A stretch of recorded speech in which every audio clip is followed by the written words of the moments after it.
My breath tore from my chest as Emily and I scrambled up the last stretch of the ridge.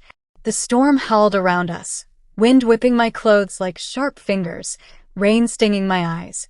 But none of it mattered. All I could see was my mother. She stood on the narrow outcrop like a lone sentinel, her dark hair plastered to her face, her left arm wrapped against her ribs. Blood streaked down her forearm, mixing with rainwater. Her shoulders heaved with exhaustion, but she never lowered her gaze. 3 men in tactical gear fanned out below her, their flashlights casting fractured beams across the rocks. One shouted, "Put your hands where we can see them." Paula didn't move. She looked carved from stone. A crash of thunder rolled through the valley, and in that moment of light, her eyes lifted just enough for me to see something I hadn't expected. Fear, not for herself, but for me. Emily grabbed my wrist and crouched behind a jagged boulder. "Stay down. They don't know we're here. But she's exposed." I whispered fiercely. "She'll fall." Emily didn't even blink. She chose that position. It gives her leverage. What leverage? My voice cracked. She has no weapon. Emily's jaw tightened. She doesn't need one. I stared at her, confused, but the cliff edge gave me no time to process it. One of the men, the closest, began to climb toward my mother, boots scraping rock. "Stop right there," he barked. Last warning. Paula still didn't move. I could barely breathe. Every instinct screamed at me to rush out, to throw myself between them. But Emily's grip on my arm was iron. "She's controlling the distance," Emily murmured. "She's making him come up on her weak side." That's not an accident. The man, big, broad-shouldered, reached the narrow ledge just beneath her and lifted his rifle. "Turn around," he ordered. "Hands behind your back." Paula finally spoke, her voice a low rasp carried by the storm. "I'm not going anywhere with you." The man cocked his head. "Still feisty, huh? Even after all these years? Dawson said you'd be difficult." I felt Emily tense beside me. Paula answered, "Dawson's always underestimated me." The man smirked, raising the rifle higher. Then, so fast I almost missed it, my mother pivoted on her heel and kicked his weapon clean from his hands. It clattered against the rocks and bounced down the cliff. He lunged, swearing, but she drove her elbow into his jaw with brutal precision. He stumbled backward, arms flailing. Emily whispered, "She trained hard. That's Air Force combatives." My mouth fell open. My mom, the woman who raised me on stories about patient care, Air Force hospitals, and quiet strength, was suddenly a whirlwind of movement. But another man was already rushing her from the right. Emily hissed, "That angle, damn it, he'll pin her if he reaches her." I shook her off and crept forward on my hands and knees. I couldn't watch from the shadows anymore. I couldn't let this play out while I hid. The second man lunged, grabbing my mother's injured arm. Paula cried out, short, sharp, furious. But he gained ground, shoving her toward the drop. "No," I gasped. Emily grabbed my jacket, pulling me to the ground before the men spotted us. "Sarah, stay back. You'll get her killed." But I couldn't stay hidden. Not now. I felt along the ground for anything, and my fingers closed around a broken tree branch, heavy and slick with rain. Emily's eyes widened. "Sarah, don't." But I was already moving. Before fear could stop me, I sprang up from the rocks, heart slamming in my throat, and let out a hoarse scream. "Hey!" Every head turned, my mother's, the men's. The one fighting my mom froze in shock. It was all she needed. Paula twisted her body forward, using the man's grip as leverage, and slammed her forehead into his nose. He staggered, stunned. She shoved him aside, sending him sprawling on the slick stone. The third man, still below, raised his weapon toward me. Emily fired first. One sharp shot into the wet dirt by his boots, forcing him to dive for cover down the slope. "Get down," she shouted at me.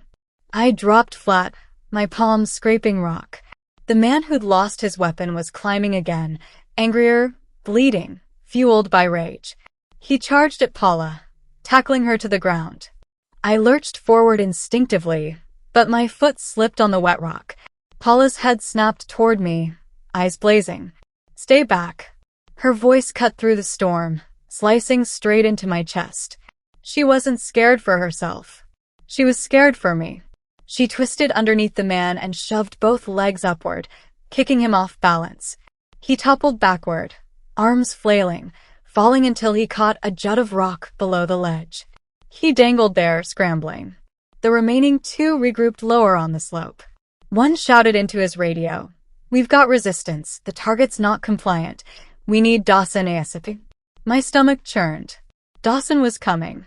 Emily crouched next to me, breath short. This is about to get worse. Paula got back to her feet, clutching her side. She was trembling now, her strength draining. She didn't have much left. But she still stood between me and the men hunting us. I crawled toward her, unable to stay away any longer. "Mom." She whipped toward me, fury and terror mixing in her rain-soaked eyes. "Sarah, no, go back. I'm not leaving you." Emily scanned the slope, her jaw tightening.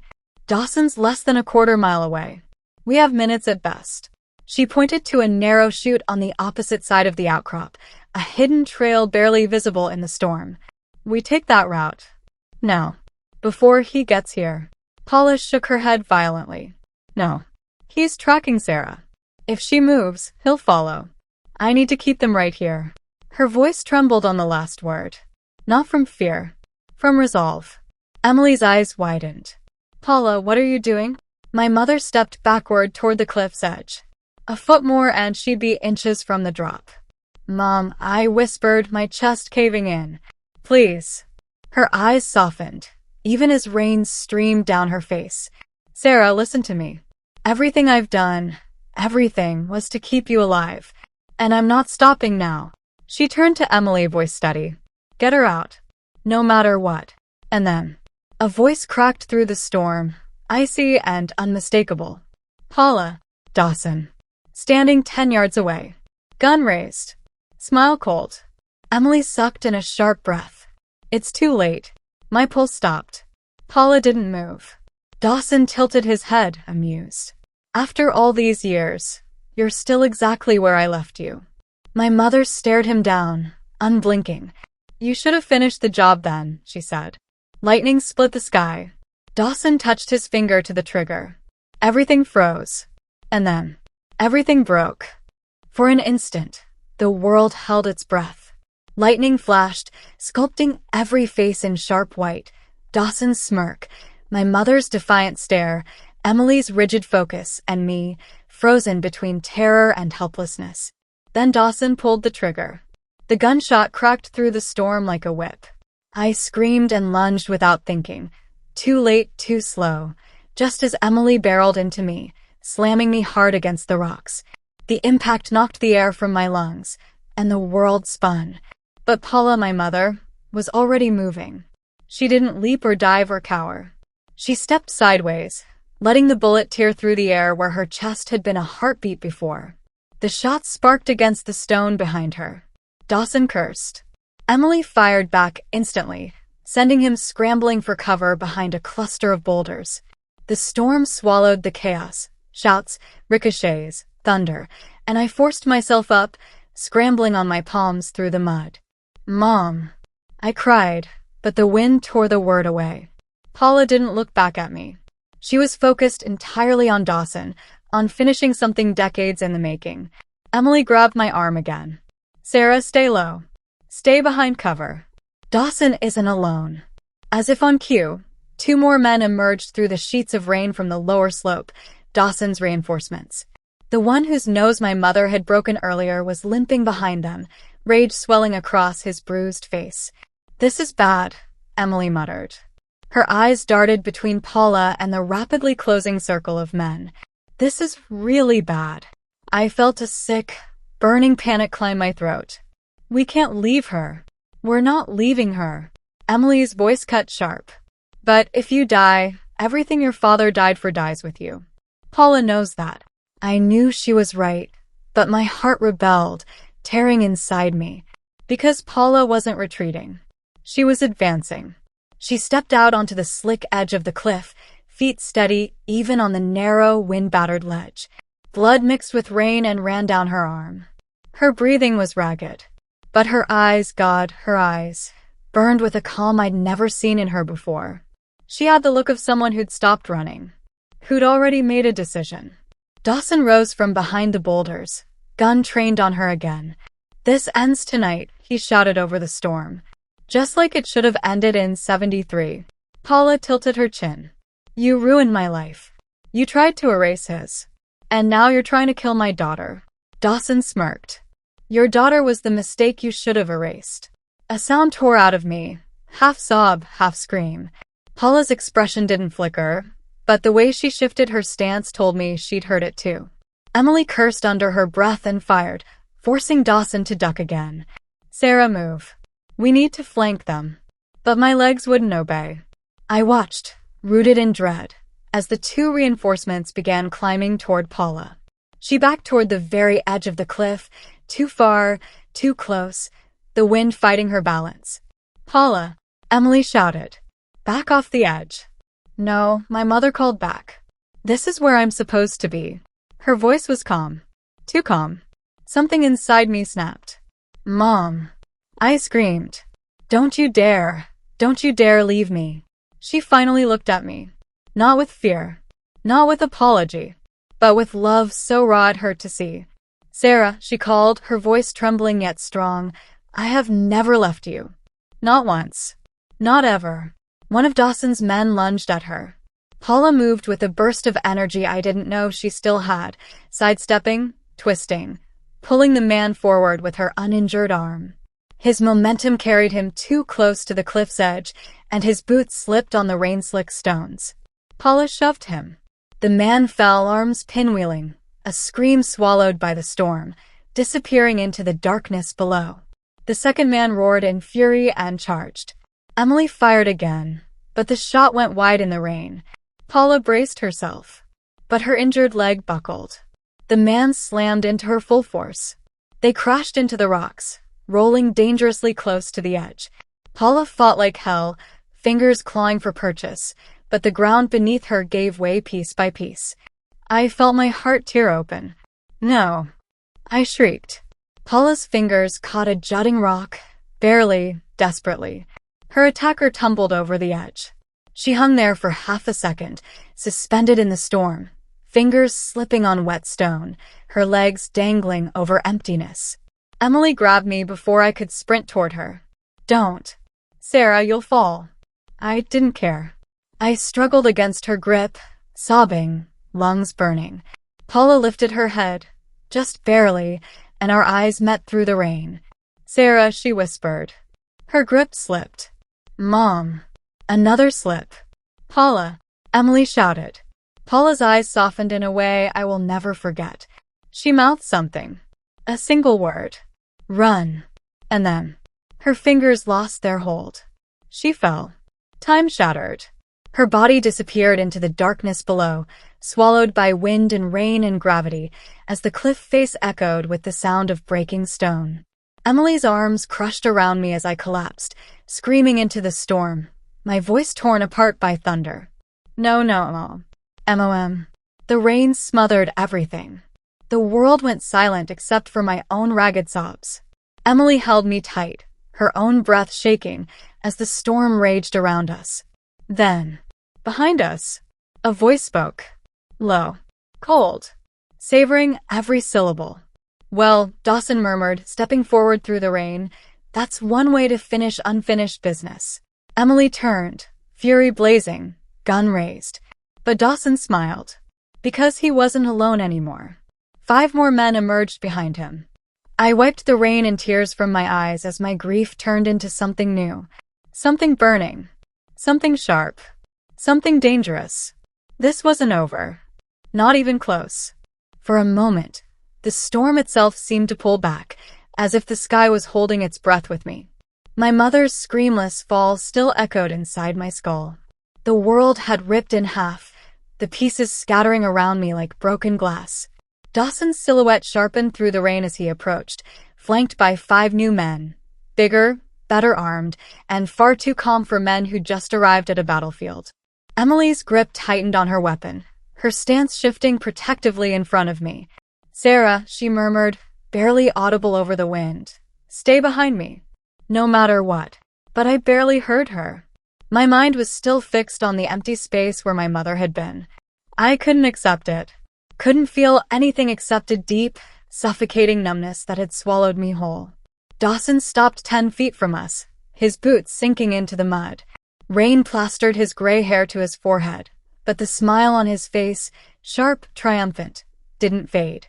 You know, he said casually, as if discussing dinner plans, I always imagined Paula's end being louder, more dramatic.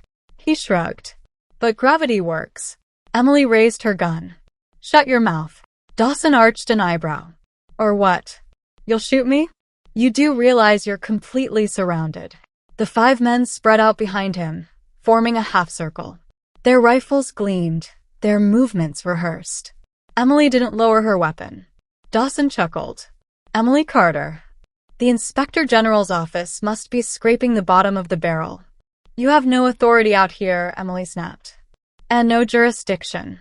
You're already facing charges that will bury you for life. Dawson spread his arms.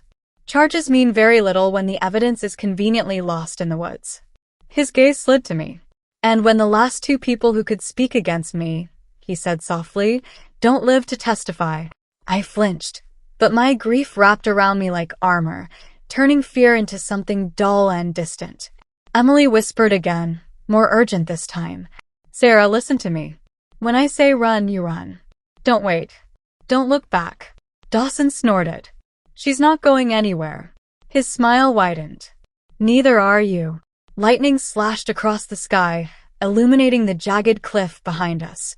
The storm screamed, rattling the branches, sending sheets of rain in every direction. And then something changed. Dawson's smile faltered, just for a second. His eyes narrowed past Emily and me, toward the rocks behind us. He squinted, confused, then annoyed, then something else. Something almost like alarm. What the? He muttered, stepping forward. Emily noticed it too. What is it? Dawson ignored her, peering down the slope to the right of the cliff face. Impossible, he whispered. I stiffened. What? What is it? His men shifted uneasily, adjusting their grips on their rifles. A faint sound filtered through the storm. Not thunder. Not wind. A rustling. A dragging. A muffled groan carried up from the shadows below the ridge. My heart lurched. No, Dawson whispered. No, no, no. Emily caught it first. Her eyes widened. Sarah. She pointed to the lower slope. A figure was clawing its way up. A figure soaked in blood and mud. A figure that could not, be alive. My breath caught in my chest. Mom. The figure slipped, collapsed, then pushed up again with a force of will that made my throat burn. Her left arm hung limp at her side. Her leg dragged uselessly, but her other hand dug into the earth, pulling her upward inch by inch. Dawson reeled back, eyes wide. She fell. She fell. Emily's breath came out in a shocked, disbelieving whisper. Holy hell. I staggered forward, hand reaching instinctively. Mom, I'm here. But Paula wasn't climbing toward me. She was dragging herself toward Dawson, toward the man who'd haunted her for decades. Her voice, broken, hoarse, soaked in rain and blood, cut through the storm. You're not finishing anything tonight. Dawson stumbled back. The confidence drained from his face. Shoot her, he barked to his men. Shoot her now. But none of them moved. They stared, frozen, not at a target, but at something unnatural, unstoppable. A woman who had survived a fall no one should have. Emily moved fast. Sarah down. I dropped just as she fired at the nearest man. Chaos erupted. Gunfire thundered, echoing off the rocks. The men scrambled for cover. Dawson dove behind a boulder, cursing. Paula reached the top of the ridge. Her body trembled violently. She was barely conscious, but she pushed herself upright for one impossible moment. Lightning lit her face, and I saw everything I'd ever known and never known about her. Strength, pain, defiance, love. She locked eyes with me. I'm here, she whispered. Then her gaze shifted, just slightly, to something behind me. Sarah, move. I spun, and saw a man charging at me, rifle raised like a club. Before I could scream, before I could react, something collided with him. My mother. She slammed into him with everything she had left. They both went down hard on the rocks. His weapon skidded across the mud. Paula hit the ground with a sharp cry, but she didn't stay down. She grabbed the man's collar, pulling him with a desperate strength that defied logic.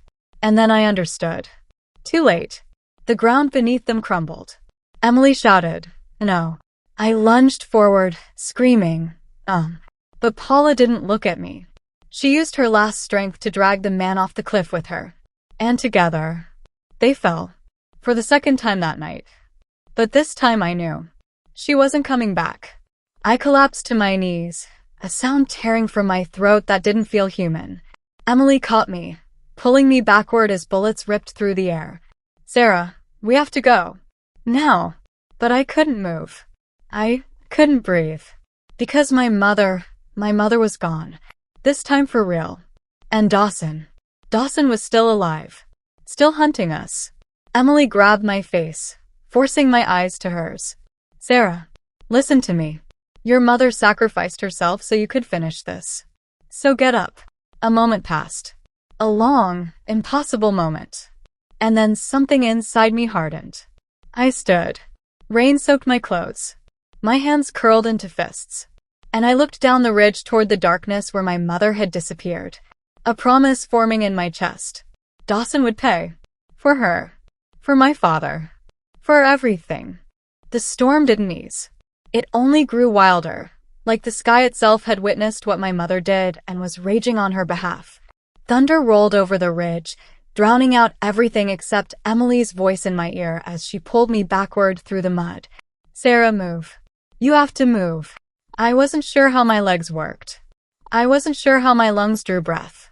Everything in me felt hollow, scraped out, carved into something unrecognizable. My mother's fall replayed in a brutal loop, each frame sharper than the last. But one thought rose above the grief like a blade breaking the surface. Dawson is still up there. Still breathing. Still hunting us. Still responsible. The realization hit me so hard it snapped something inside me back into focus. I planted my feet. Emily tugged harder. "Sarah, don't stop." "I'm not running anymore," I said, voice raw and low. Emily froze, just for a second. But she didn't argue. She didn't try to drag me again. She recognized whatever had shifted in my voice. Instead, she turned toward the ridge where Dawson and his remaining men were regrouping behind the rocks. "What's your plan?" she murmured. I swallowed, tasting rain and iron. "Finish what my mother started." Emily studied me, rain streaking her face, and nodded once. "Then we do it smart." Gunfire cracked overhead. We dove behind a fallen tree as bark exploded in every direction. Emily rolled, braced her weapon, and fired a tight burst, forcing Dawson's men to duck. "3 left," she hissed. "And Dawson? He's mine," I said. Because I needed it. Every part of me needed it. Emily didn't argue. Instead, she pointed to the cluster of boulders at the base of a steep rise. "We get behind those rocks, push upward, and flank them from the side. They'll expect us to stay low, not climb." I nodded, then froze. A faint sound came from below us. A groan. A human groan. My heart seized. "No," I whispered, pivoting toward the cliff's edge. Emily grabbed my wrist. "Sarah, no. You can't." I heard something. Emily's jaw clenched. "It's the wind. You saw the fall." "Emily, I heard something." She shut her eyes, just once. She didn't want to give me hope. Hope was dangerous. And cruel. But she knew I wouldn't move until I checked. So she followed. We crawled to the edge of the cliff, keeping low as bullets tore through the branches above. My hands trembled as I peered down into the darkness. At first all I saw were jagged rocks and rushing water far below. Then something shifted. A shadow. A shape. Not moving like a person. Not crawling. More like dragging. A man. One of Dawson's. Broken. Barely alive.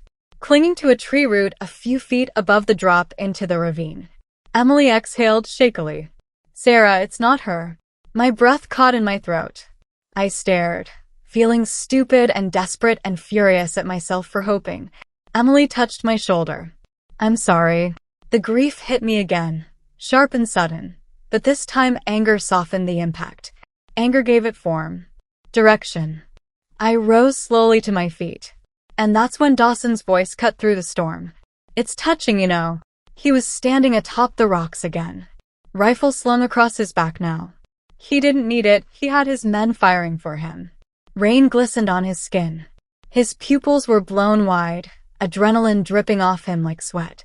Paula always had a flair for theatrics, he continued. But in the end, she was still nothing more than unfinished business. My vision tunneled. Emily inhaled sharply. Sarah, don't let him bait you. But he already had. Dawson smirked, lifting his chin. And you, her little legacy project. You really thought she told you the truth about your father? I froze. Emily's head whipped toward me. Don't listen to him. Dawson held up a hand. No, please let her listen. Paula stole evidence. Files. Testimony. She hid things from everyone, including her daughter. Ask yourself this, Sarah. Why did she really run from me? What exactly was she trying to bury? I tried to speak. The words wouldn't come. Emily raised her gun. Dawson, step away from the edge and drop your weapon. He ignored her. He was staring only at me. You think I'm your enemy, he said softly. But the truth is, your father was far worse than I ever was. The world went still. The storm, the gunshots, the wind. They all dimmed into a muffled hum. What did you say? I whispered. Dawson smiled. That woman you worshipped. She didn't save you from me. He stepped closer. She saved you from him. Emily's voice cracked with urgency. Sarah, don't let him inside your head. He's manipulating you. But Dawson lifted his rifle, pointed not at me. At Emily. You won't shoot, he said. You're too moral. Too procedural. He aimed precisely at her chest. Emily didn't flinch. I did. Before Dawson could fire, I stepped in front of her. His smile widened. There she is. Paula's daughter. Then, a flash. A deafening crack. But not from his gun. Emily fired. A perfect, centered shot. The round hit Dawson's shoulder, spinning him backward. He stumbled, cried out, and collapsed behind a boulder.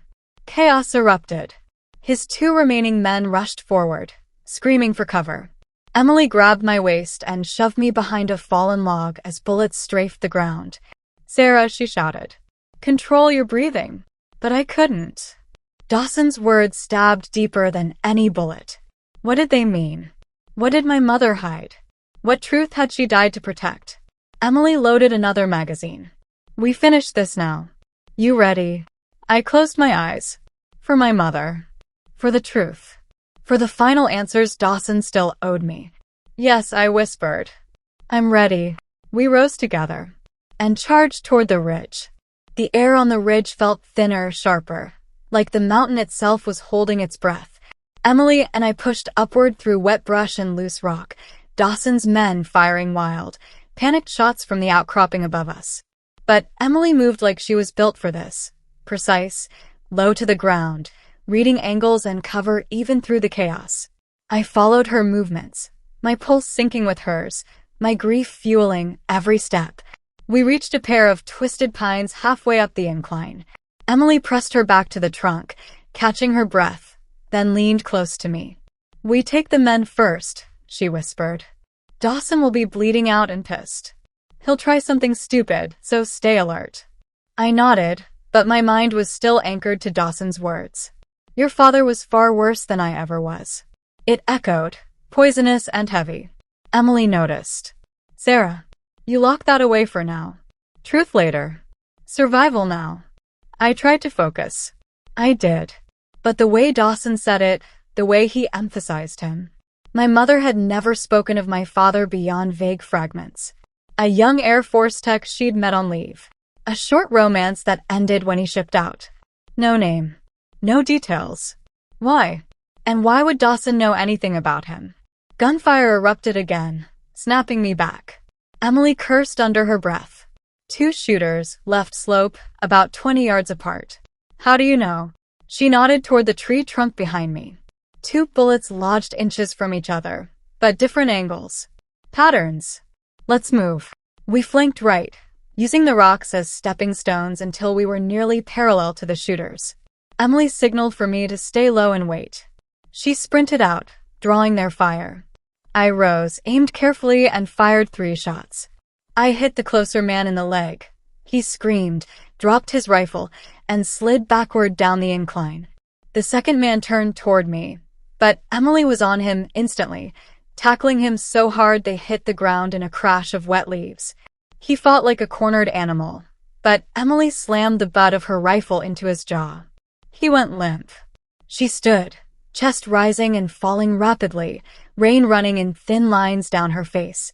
"One left," she said. "Dawson." I swallowed hard. "He's wounded. He can't have gone far." Emily lifted her weapon, which makes him desperate. We climbed the final stretch to the ridge, boots slipping on the wet stone. The wind roared so loudly I had to shield my eyes against the stinging spray of rain. When we reached the top, the world opened into a flat, rocky plateau stretching toward the far side of the mountain. And Dawson was there, still alive, still armed. He was kneeling beside a large rock, his hand pressed against the bullet wound in his shoulder. Blood ran between his fingers, dripping onto the stone like dark paint mixing with rainwater. He didn't aim his gun. He didn't stand. He just watched us approach, a twisted half-smile pulling at his mouth. "Well," he said hoarsely, "you finally made it." Emily raised her rifle. Dawson dropped the weapon. He didn't. He focused solely on me. "You look just like her," he murmured. "Same fire. Same eyes.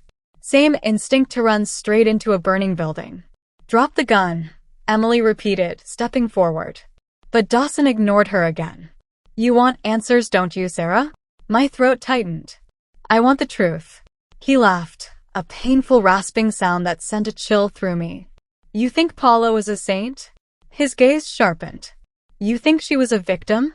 "She saved people," I snapped. "She saved herself," he shot back. "And she did it by destroying the man who made you." Lightning split the sky behind him, illuminating his face. For the first time, he looked older. Exhausted. Like the weight of decades was slipping through the cracks of his bravado. "What are you talking about?" I demanded. Emily stepped between us. "Sarah, don't. He's trying to break you." "No," Dawson said sharply. I'm completing her story. My pulse hammered in my ears. He shifted, wincing as he adjusted his bleeding shoulder. His rifle dangled loosely from his other hand, barrel pointed at the ground. "Paula didn't get pregnant by accident," he said softly. "She got trapped. Your father—" "Stop," Emily warned, voice steel. But Dawson continued. "He wasn't some quiet tech. He was a military doctor from Maxwell. A decorated one. A man everyone trusted, respected, defended." My stomach twisted. Why wouldn't she have told me that? "Because he wasn't the man she thought he was," Dawson whispered. "Because he used his position to prey on the women under him. Because she wasn't the only one." The world swayed beneath my feet. Emily swore under her breath. "Sarah, don't listen." Dawson's eyes locked onto mine, unblinking. "She reported him, Sarah. Long before she was ready. He retaliated. Pulled strings. Got her discharged. Ruined her file." His voice dropped. "And she fled. With you. Because she knew he'd try to claim you. Or silence her permanently." My vision blurred with rain and disbelief. "My mother reported him? My father heard her?" Emily stepped closer to Dawson, gun aimed steady. "Last warning. Drop the weapon." Dawson looked at her, then back at me. "She ran," he said softly. "But she didn't run far enough." Then he moved. Not toward Emily. Not toward me. He lunged sideways, grabbing something hidden beneath the rock. A second gun. Emily shouted and fired, but Dawson rolled, the bullet snapping past him. I didn't think. I just reacted. I slammed into him from the side, both of us crashing onto the slick stone. His gun skittered out of reach. He grabbed my wrist, twisting hard, his grip ironclad despite his injury. "You want the truth?" he growled, face inches from mine. Find his file. Find Maxwell. Find the name she swore she'd take to her grave. Emily raced toward us. Dawson tightened his grip. Then his hand slipped. Not from weakness. From blood. He lost leverage and I tore free just as Emily seized him from behind, pinning him to the ground and ripping the gun from his reach. He thrashed, snarling, until she slammed him down again, her knee on his spine. He finally went still, breathing hard. Rain pounding around us. Lightning flashing above. I stood there shaking, staring at him. No triumph, no relief. Only dread. Because Dawson wasn't the final threat. He was the messenger. And the message was clear. My mother hadn't told me everything. My father wasn't who I thought. And the truth waiting in Maxwell Air Force Base was far darker than I'd ever imagined. Emily looked up at me, eyes hard. What do you want to do with him? I swallowed. We take him in. Emily nodded slowly. And what about Maxwell? I stared toward the storm-darkened valley below. We go, I said quietly. We go and finish what she couldn't. By the time we reached the Forestry Service checkpoint at the base of the mountain, the storm had drained from the sky, leaving a cold haze that clung to everything. Dawn was still an hour away, but the horizon glowed faintly, just enough light to show the mud streaking my arms, the scratches along Emily's jaw, and the dried blood on her shoulder from where Dawson had grazed her. Dawson himself was handcuffed in the back of a federal transport vehicle, flanked by 2 agents who refused to take their eyes off him. His face was pale, jaw clenched, but his eyes, the sickening part, still burned with something like triumph. As if he'd won something by surviving. As if dumping his poison into my life was a victory in itself. Emily watched him for a moment, then turned to me. You need medical attention. I'm fine. You're shaking. I'm not hurt. That's not the same thing. She wasn't wrong. My hands trembled uncontrollably. But it wasn't pain. It was the heavy, gnawing dread Dawson had planted inside me. My father. Maxwell. The name she never said. Emily exhaled, stepped closer. Listen. You don't have to make any decisions right now. You've been through trauma on top of trauma. We can wait. No, I whispered. Waiting is how we got here. Her expression softened. Not with pity, she'd never pity me, but with understanding. Then we'll go together. A man in a dark winter jacket approached us, Special Agent Kirkland, the unit commander Emily had spoken to by phone earlier. His face was lined with exhaustion, but his voice was steady. We've secured Dawson. He'll be transported to a federal holding facility in D.C. for interrogation. He's refusing medical treatment except for the bare minimum, but he's stable enough to move. Emily nodded. Good. Chain of custody stays strict. He's got connections. Kirkland's gaze shifted to me. I understand you're Paula Davin's daughter. Sarah, I murmured. He hesitated, then added quietly, Your mother saved a lot of people. Even after she left the service. My throat tightened. Thank you. He nodded once, respectfully, then continued. Agent Vargas says you're heading to Maxwell after this. You sure you want to do that now? It's complicated down there. I'm going, I said. Emily stepped in. We're going. Kirkland raised his hands in surrender. All right. I'll clear the route and notify the base of your arrival. But Sarah, Maxwell has a long memory, and some of the old guard don't appreciate civilians digging around. Emily answered for me. We're not asking for their appreciation. Kirkland almost smiled. Almost. Good luck. And if anything feels off even a little, call me. He handed Emily a secure contact device, shook her hand, then walked away. As the agents loaded Dawson into another transport, he caught my eye through the bulletproof glass. And he smiled. A small, knowing, venomous smile. Emily touched my arm. Don't give him anything more. He's lost all his leverage. He still thinks he can hurt me. He can't, she said firmly. He's done. But I could still hear the words he whispered as Emily tackled him to the ground. Find Maxwell. Find the name she swore she'd take to her grave.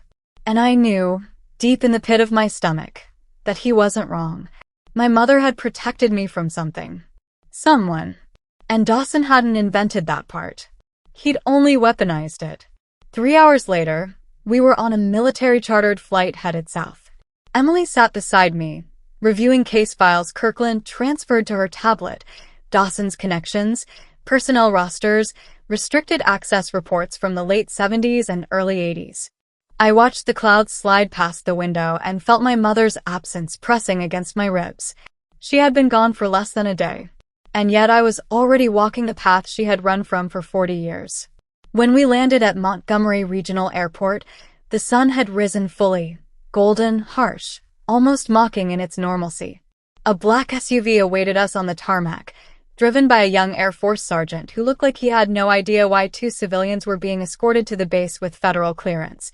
As we drove through the city, the memories my mother had shared in the library came flooding back. Her first assignment.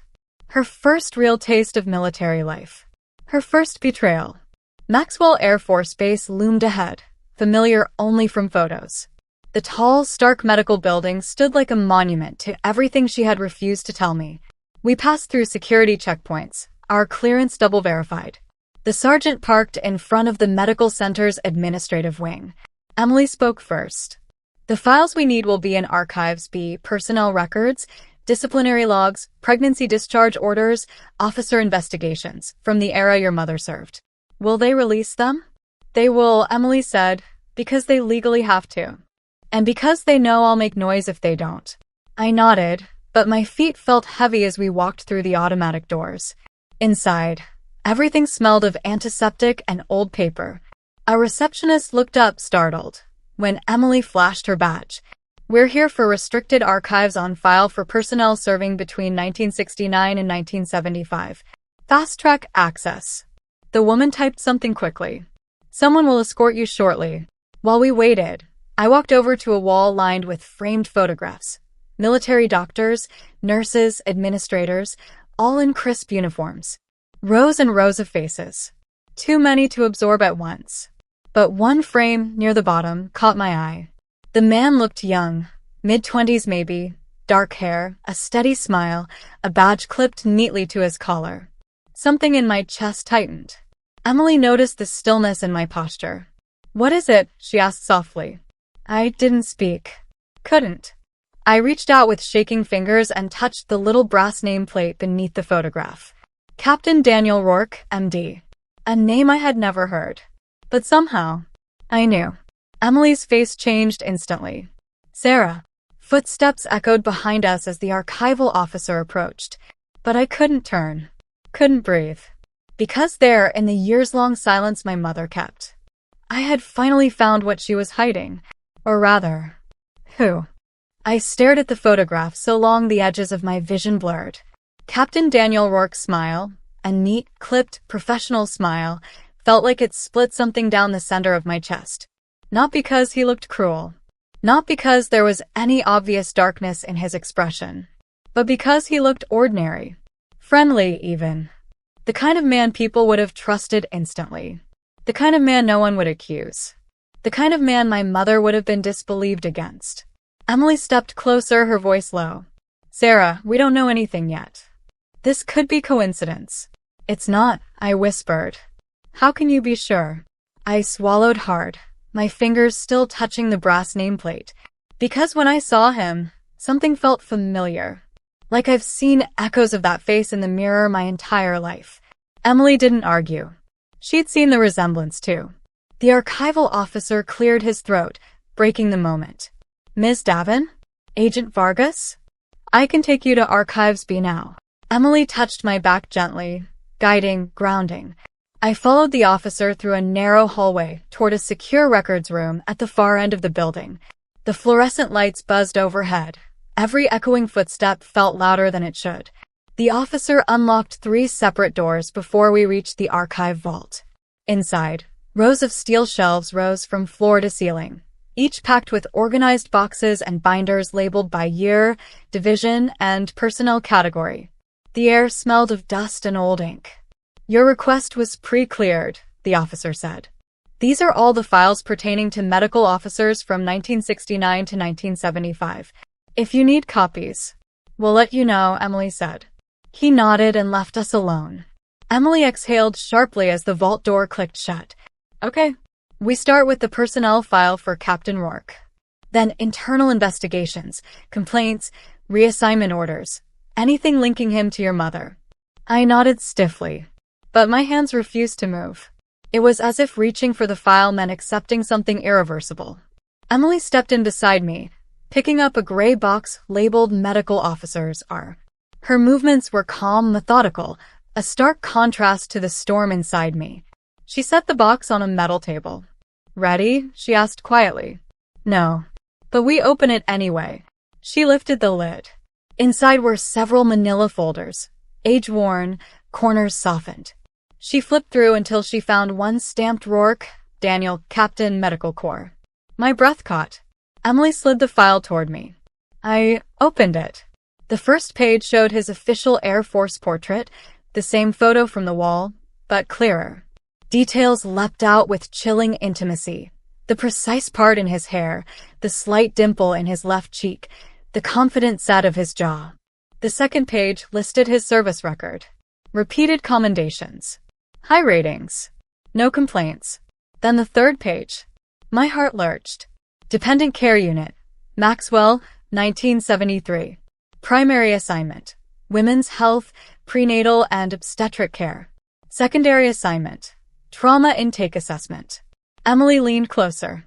He would have had direct access to your mother. The room felt smaller. The air thinner.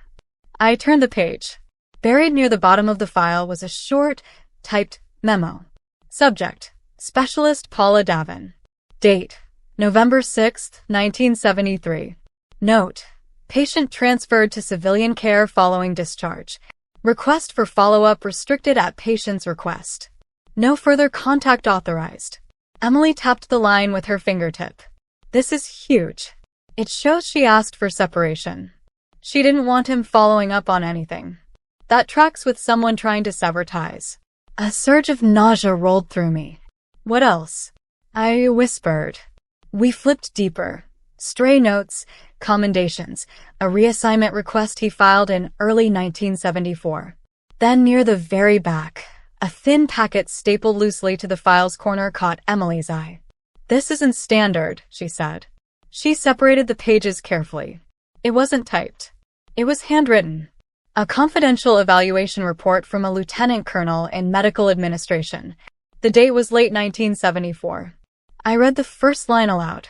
Concerns regarding Captain Rourke's conduct have been raised informally by multiple non-commissioned female personnel, though none have filed official complaints. My blood went cold. Emily muttered, "Jesus." The next line was worse. Recommend discreet monitoring for boundary issues with dependent patients. Dependent patients. Pregnant women. Like my mother. My throat felt raw. They knew. Somebody suspected. Emily corrected. But he had rank. Connections. Without a formal complaint, nothing would stick. And my mother didn't file one because she knew she'd lose, I whispered. Emily didn't respond. She didn't have to. I turned one more page. And froze. A photocopy of a disciplinary draft, never processed, regarding inappropriate contact with a female service member. No name listed. The draft had been stamped. Withdrawn prior to review. No credible evidence. Emily's jaw clenched. This lines up with what Dawson said. Someone tried to speak up. Maybe your mother. Maybe someone else. Whoever it was. Rourke shut it down. The room tilted. I braced myself against the table. Emily grabbed my arm. "Sarah, breathe. You're absorbing decades of trauma in minutes. We can slow down." "No," I said, voice shaking. "There has to be more." She hesitated, then opened the last section of the file. Inside was a sealed envelope. Old. Yellowed. Stamped. Confidential. Authorized review only. I reached for it with trembling fingers. Emily spoke softly. "Do you want me to?" "No," I said. "I have to." I broke the seal carefully. 2 items slid out. A small, faded clinic card. And a single sheet of paper. An official form with Paula's name printed at the top. Initial intake report. Prenatal appointment. November 3rd, 1973. Physician. Captain Daniel Rourke. A shaky breath escaped me. Emily leaned in. "What's the note at the bottom?" I read it. Barely. Handwritten. Faint. But unmistakably in my mother's script. He cannot know. Please keep this private. The room spun. My knees buckled. Emily caught me before I hit the floor, lowering me gently into a chair. Sarah, hey, look at me, she said, gripping my shoulders. But I couldn't. Not at that moment. Because the truth wasn't abstract anymore. It wasn't a rumor. It wasn't Dawson's venom. It was ink. Paper. Shaky handwriting from a scared 23-year-old woman trying to protect a child she hadn't even met yet. Trying to protect me. And suddenly, everything made sense. Her silence. Her fear. Her obsession with independence. Her refusal to speak his name. Emily knelt beside me, her voice steadier than mine could ever be. We don't stop here. We find out everything he did. Everything she fought against. And we bring the truth to light. For her. My hands closed around the intake form. My mother's handwriting. Her plea for secrecy. Her warning. I wiped my face with my sleeve, my voice barely above a whisper. We're not leaving this base until we know exactly what he did. Emily nodded. Then Chapter 1, she said, begins now. The intake form lay on the metal table between us, lit by the harsh ceiling lights, a fragile piece of paper that felt impossibly heavy. My mother's handwriting, small and careful, almost apologetic, stared back at me like a whisper pulled from the past. He cannot know. Please keep this private. The words burned. Emily stood, paced once, then stopped. We need somewhere to think. Not here, not in the open. She looked toward the vault door.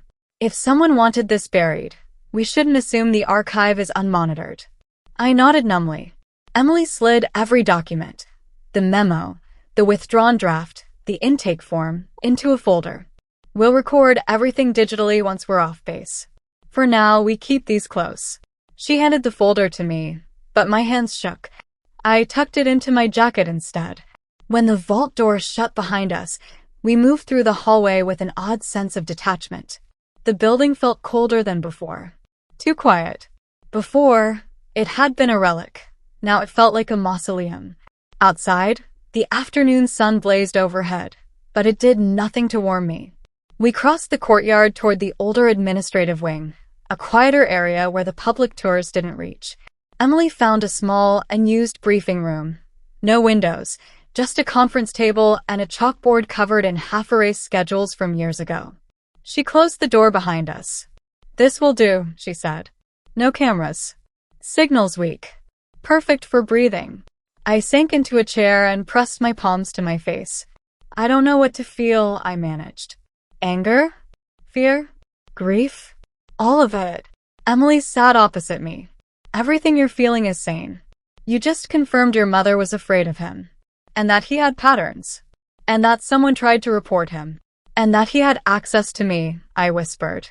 The words tasted metallic. Emily leaned forward, elbows on the table. Sarah, do you want to stop? Pause? We don't have to push right now. No, I shook my head. If we stop, I'll lose my nerve. He already took decades from her. I'm not letting him take another minute from me. Emily's eyes softened with respect. Okay, she said. Then we make a plan. A smart one. She pulled a legal pad from her bag and drew 3 bullet points. 1. Confirm connections. 2.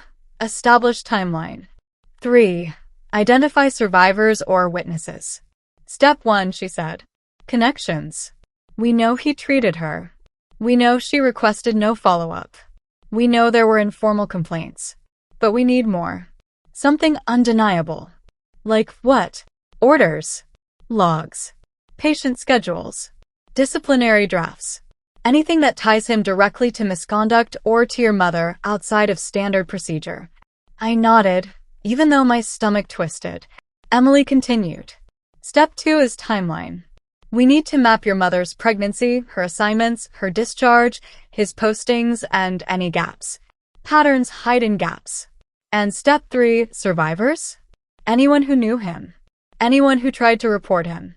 Anyone with knowledge of that withdrawn complaint. I rubbed my temples. He'd be in his 70s now. Which means 2 things, Emily said. 1, he's less likely to be hiding. 2, time may have made him careless. A chill skated down my arms. You think he's still alive? Emily nodded slowly. Most likely. I swallowed. I don't know how to face him. You won't. Not yet, she said. Information first. Always. We sat in silence for several breaths. Then I remembered something, a flicker of memory from the hallway outside the archive. Emily, I said slowly, do you remember that wall of officers? The plaques. Yeah. Captain Rourke had a service award dated 1975, but the disciplinary draft in his file was from 74. Why would someone still give him an award if they were monitoring him? Emily stiffened. Good catch. So either the concerns were buried so deeply no one saw them, I continued. Or, Emily finished, someone protected him. The idea landed like a stone. Someone with influence. Someone who could withdraw disciplinary drafts and minimize red flags and keep his record spotless. Emily wrote for. Identify protectors on the pad. This just got bigger, she murmured. A knock at the door made both of us jump. Emily stood, hand instinctively moving toward her holster, even though she wasn't on duty here. Another knock. Firmer. She shot me a look. Stay quiet. She opened the door 2 inches. A young airman stood there, barely 20, uniform crisp. Ma'am? Sorry, admin asked me to check this wing. They said 2 civilians wandered off the public corridor. Emily's expression didn't flicker. We're conducting a permitted review in connection with the Veterans Liaison Office.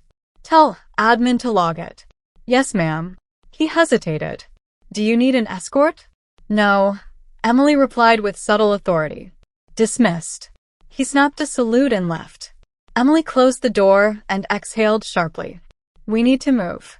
If admin is already asking questions. They can't know what we found, I said. They don't have to. All they need to know is that we're in rooms civilians don't usually use. The tension thickened. Let's finish here, Emily said. Then straight to the off-base motel. We encrypt everything. After that, deeper digging. I nodded. But something else tugged at my mind. Something small but insistent. Emily, I said quietly, what if the person who protected him is still alive too?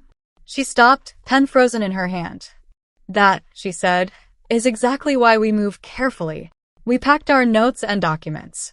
Emily scanned the room, ensuring we left no trace we'd been there. As she reached for the doorknob, I stopped her. Emily. She turned. If my mother left that note, if she was trying to protect me, does that mean she knew exactly what he was? And what he did? Emily hesitated, not because she lacked an answer, but because she chose her words with precision. Yes, she said softly. Your mother knew something was very wrong, and she did everything she could to shield you from it, even if it meant carrying the truth alone. My eyes stung. Emily opened the door gently, her voice low and steady. Come on. We're not done. I followed her into the dim hallway, the weight of my mother's secret pressing against my heart. But beneath the fear, something new sparked. Resolve. Chapter 1 had begun. And we were not stopping. The motel room felt like neutral ground. No military walls, no polished floors echoing with old secrets. Just dim yellow lamps, stiff beds, and a rattling air conditioner that hummed like a tired confession. For the first time since stepping onto Maxwell, I let myself breathe. Emily locked the door, drew the curtains, and checked for hidden cameras out of pure instinct. Only then did she nod. Okay, she said softly. Let's finish this. I sat at the small table by the window, my hands still shaking. The folder with my mother's documents lay between us like a silent witness. Every paper inside had weight, not just in content, but in consequence. I knew that once we opened it again, once we pushed forward, there would be no going back. Emily powered on her laptop, encrypted drive attached. We'll digitize everything, then start building the timeline. But something pulled me back, a question that had grown louder with every step we'd taken. Emily, I said, why would my mother come back here? Why leave that draft? Why leave her intake form at all? She was meticulous. She never misplaced things. Emily paused, fingers hovering over the keyboard. You think she left it intentionally? I think she wanted it found. By me. Emily leaned back. Then there may be more. I opened the intake form again. This time, I looked not at the sentence about confidentiality, but at the signature. My mother's handwriting. Her maiden name. And a date. A date that made my chest tighten. January 12th, 1974. That's 2 weeks before her discharge, Emily noted. And 3 months before she married your father. No, I said, heart pounding. Look at the instructor's initials. The one who approved the form. Emily pulled the paper closer. Her eyes narrowed. Dr. Captain Daniel Rourke. My stomach dropped. He didn't just treat her, I whispered. He processed her. He had direct contact. Enough to know things. Emily didn't look up. This ties them formally. It's a connection we couldn't confirm before. But there's more. My voice felt thin. That handwriting, his initials, matched the disciplinary draft. He filled out both. Emily froze. The room suddenly felt claustrophobic. He wasn't just involved, she said. He was central. I felt sick. And yet, Emily continued carefully, your mother never turned him in. She never even told your father. She tried, I whispered, pointing to the draft complaint. Someone stopped it. Someone protected him. Emily reached for the legal pad from earlier, flipping it to a new sheet. Sarah, we might not have time for the full chain of command. But we can find one thing right now. What? Whether he's still alive. My whole body went cold. I wasn't ready, but I nodded. Emily typed fast, accessing public records, licensing boards, military retiree databases. The air conditioner hummed. My heart thudded painfully. Finally, Emily stopped typing. Her jaw tightened. He's alive, she said quietly. Retired in 2005. Living in Tallahassee. I flinched. 3 hours away. Emily continued. He served for 30 years after the draft complaint was buried. And he received 2 commendations during that time. A lifetime. A career. A man who walked free while my mother carried silence like a wound. What do we do? I asked, barely recognizing my own voice. Emily didn't hesitate. We don't confront him. That's dangerous and unpredictable. Instead, we document. We prepare a case. Then we choose smart channels. Legal, press, congressional. But first, her voice softened. First, you need to know one last thing. She slid her laptop toward me. On the screen was a scanned image from the state archive, a handwritten letter filed after my mother's discharge. A letter addressed to the base chaplain. My breath hitched. At the top, in her careful handwriting. This is not a complaint. This is a record, so my daughter may one day understand why I made the choices I did. The air left my lungs. Emily whispered, Sarah, she wrote this for you. My eyes blurred as I read. My mother described the pressure, the medical visits she could not refuse, the fear of retaliation, the constant supervision once she became pregnant. She didn't detail the violation outright, but every sentence trembled with implication. The forced exams, the sudden discharge, the way Captain Rourke signed off on all of it. And one line written shakily. I pray my daughter never meets the man who made me fear my own body. My hands shook violently. Emily covered my hand with hers. Sarah, but I wasn't broken. Not anymore. Because in that moment, reading her words, something inside me steadied. Resolve settled into my bones. Anger sharpened into purpose. My mother tried to expose him, I said softly. She left crumbs because someone silenced her. She was afraid, but she never gave up hope that the truth would surface. Emily nodded. And now, I said, I'm going to finish what she started. Emily squeezed my hand. You won't do it alone. I wiped my eyes, inhaling slowly, deeply. This ends now, I said. Not with confrontation. Not with violence. But with truth. With daylight. With justice. Emily closed the laptop and packed our notes. Tomorrow we meet with the veteran's legal advocate downtown. Then a journalist I trust.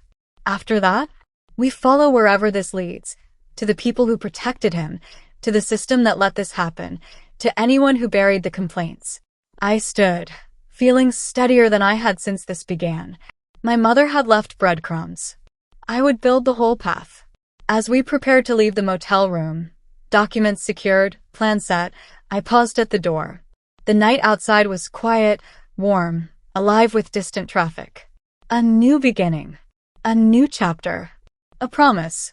Mom, I whispered under my breath, I found you. I heard you. And I won't let him erase you again. Emily opened the door. Ready? I nodded. More than ever. And together, we stepped out into the night, into the truth, into the final chapter of a story my mother began 50 years earlier. A story that would finally, at long last, be told.